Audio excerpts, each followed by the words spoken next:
Hello, I'm Josh Elliott. And I'm Paige Lebs. And today we are reviewing Professor Marston and the Wonder Women, which came out a little bit ago, but we're reviewing it now. Sorry, we were a bit busy. We're behind by 7 reviews. But they're going to be done soon, right?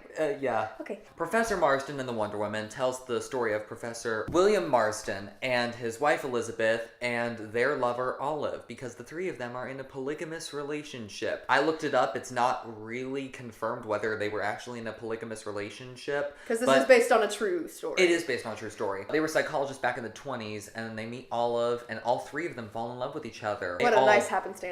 Yes, and then they all use their experience in a polygamous relationship to form the character of Wonder Woman. And it's a very raunchy movie. Quite a bit so. The editing style of this movie reminded me a lot of The Imitation Game, because it kept jumping forward to the trial-ish, how he's retelling the past to explain why he wrote the comics and what the themes in Wonder Woman are and what they were meant to be. Visually, like The Imitation Game, the music is a lot like The Imitation Game. The music is just beautiful. Like, that was definitely like my favorite part of the movie. I got into my car after the movie and I immediately downloaded the soundtrack onto my phone, and it's just gorgeous. I couldn't find the soundtrack. It's on Spotify. If you want to know about Spotify, go and watch the Emoji Movie. It's a beautiful soundtrack, and it carries the story well in the themes and the emotions. So, where do we go from there? Character acting? All of them were really good. The one thing that threw me off was Elizabeth's accent. It wasn't consistent. It's an American actress playing a British character and a British actress playing an American character. Oddly enough, Rebecca Hall, her accent is weird in the movie, but I honestly think she gave the best performance of the three of them.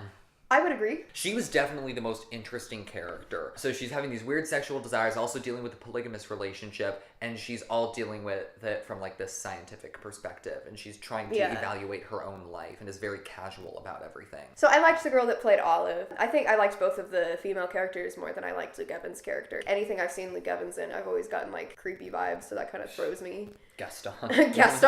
Bella was very sweet and genuine, I would say, her performance. Hold on, I need to cough. I will not get sick. I refuse. Don't think it works like that. I really appreciated such a genuine performance from both of the women. You liked this movie, but the thing that kept you from loving it was that you can't get around to liking polygamy. I feel like that's kind of a bad reason to not like a movie, because this was a very well done movie, with the central plot point being the three people in a relationship, and that's just not something I mentally understand. And like, I could appreciate this as like a cinematic piece of art. Just the story I couldn't really connect with, because I guess I'm a closed-minded person. Well, see, like, I never really understood polygamy. Wait, is it polygamy or polyamorous? One is married, one is just relationship. I think it's polyamorous. Polyamorous. I never really understood what it's like to be in a polyamorous relationship, and I honestly admired the movie so much because it actually made me understand it. I thought it perfectly balanced the sexual relationship between all three of the characters and never focused on the relationship between two of them distinctly. I've just never really understood how a group of three people can all love each other the same. This movie did a pretty fascinating job at how well it actually portrays that and shows that. Because like, I'm all for people who have abnormal sexual desires. Yeah, or because like, I'm gay, non-conventional. so that's a part of it. Yeah, well, I mean, it kind of took away from my enjoyment of the movie, but I still think it's a very well done movie, and I wouldn't dock it points for just my misunderstanding of a concept. I also thought it was interesting how the other characters in the movie approached the polyamorous relationship, because back then stuff like that was illegal. Yeah. You'd expect the other characters in the movie to be like, oh my gosh, you're gonna go to jail, I hate you now because of this. And they're really not. I think people are just so weirded out by it that they kind of just let it be and ignore it. Yeah. I thought it was fascinating that they raised like 5 kids together. Did the kids ever know? I don't know if they knew. I don't know how you could hide that though. Both women were parenting all of the kids, not like, okay, you take your kids, I'll take mine. It did a good job of portraying those as a family rather than like a sexual fetish. Can we talk about how raunchy this movie is now? It's a bit raunchy. It is the angstiest historical movie I've ever seen. I am one for historical movies. I love movies based on true stories. It's literally all about sex. The whole movie is about sex. But then it's like set in the 1920s and 40s, so you're still like, what? This was kind of taboo, so you're like... Nobody talked about it.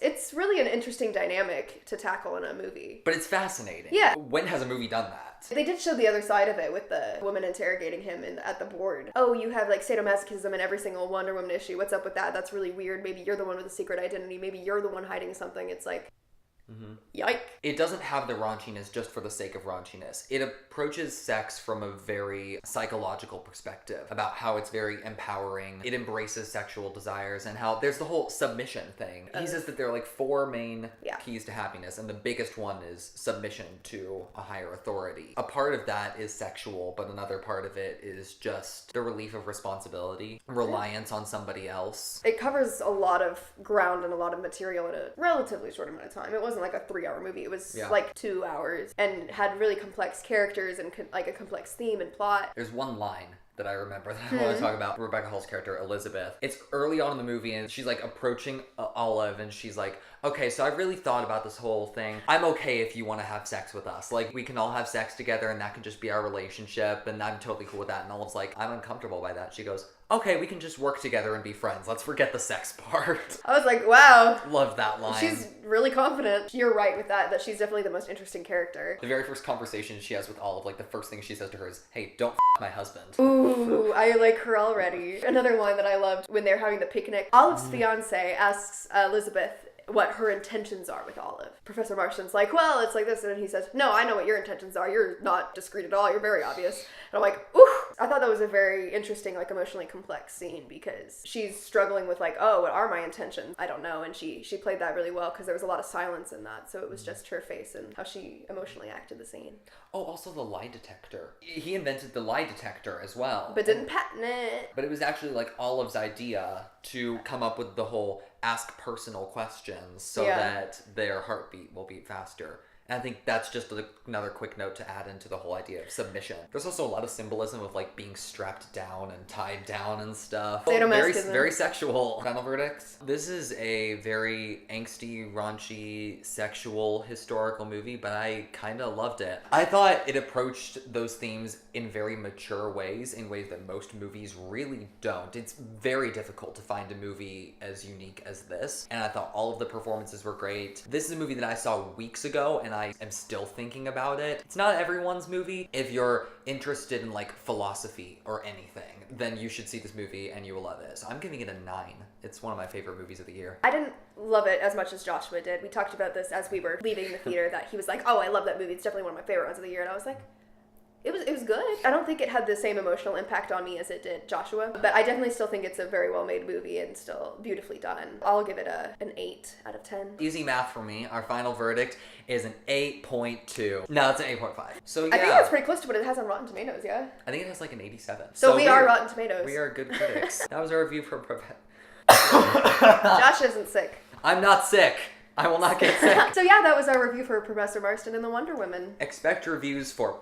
Hold up. Victoria and Abdul, Marshall, Suburbicon, American Assassin, Thor Ragnarok, Goodbye Christopher Robin, Killing of a Sacred Deer, I'm seeing that tonight, and then tomorrow I'm going to see Murder on the Orient Express with a group. So what did you think of Professor Marston and the Wonder Woman? Did you like it? Did you hate it? Comment below to let us know, because this is a movie that I like talking about, and I want to talk about it with more people. If you comment, I will strap you up like Wonder Woman. Dress you in a Roman outfit. Okay, peace out.